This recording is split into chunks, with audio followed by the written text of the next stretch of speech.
My name is Hannah and I study building design. Career change is not an easy thing.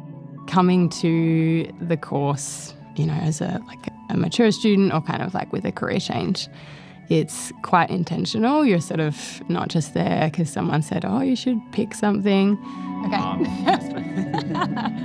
So we're going up to level 3, which is where I spent majority of the last 2 years.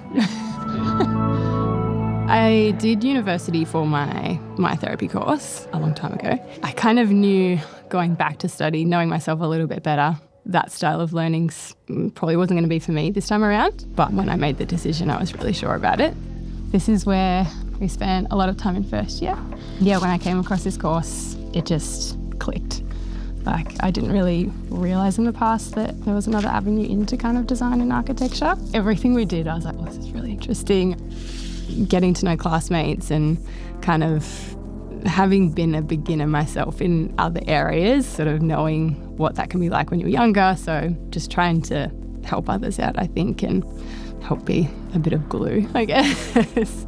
Even if something is kind of scary or makes you a bit nervous or workload might get challenging, that's not always a bad thing. So just kind of embrace it, work through it, because usually on the other side of something hard and challenging, it's really rewarding. So just stick with it, give it a go.